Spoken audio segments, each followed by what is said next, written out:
Oui, je crois que le christianisme, c'est 20 siècles de catastrophes pour l'Occident. Sur la question du corps et sur la question de l'amour, on a une détestation du corps, des désirs, des plaisirs, des instincts, des pulsions dans le christianisme qui est une catastrophe. Ça a fabriqué l'Occident dans lequel nous vivons. Je veux dire, les trois monothéismes ont quand même été l'occasion, ne serait-ce qu'au XXe siècle, de fabriquer pas mal de sang, de guerre. Et j'invite, et je conclus juste en une phrase, et j'invite à dire, il serait temps que nous soyons enfin athées.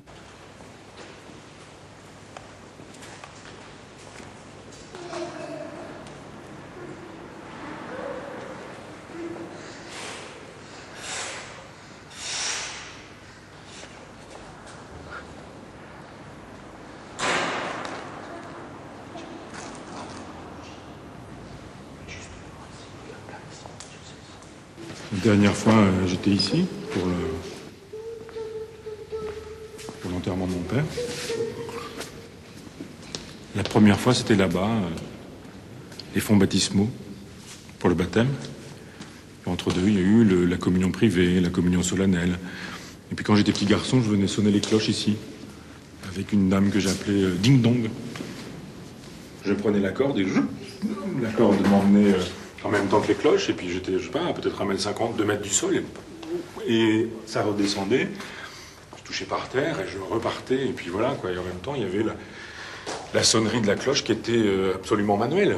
Ici, dans cette église, on m'apprenait des choses qui ne me heurtaient pas.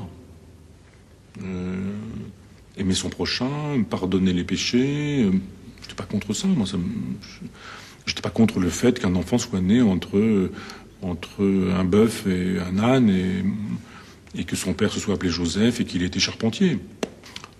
Crucifié, mort, pourquoi pas. Ressuscité le 3e jour, alors là, ça commençait à être problématique, quoi.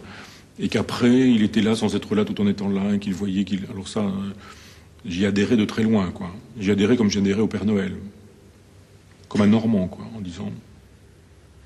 C'est par la suite que j'ai compris combien l'imposture était planétaire, combien elle était généralisée, combien elle était problématique, combien ça avait généré un corps, une pensée, une âme, enfin que les dégâts avaient été extrêmement importants. Mais je considère que chacun s'arrange comme il peut de sa vie, avec sa raison, comme il peut, et puis voilà.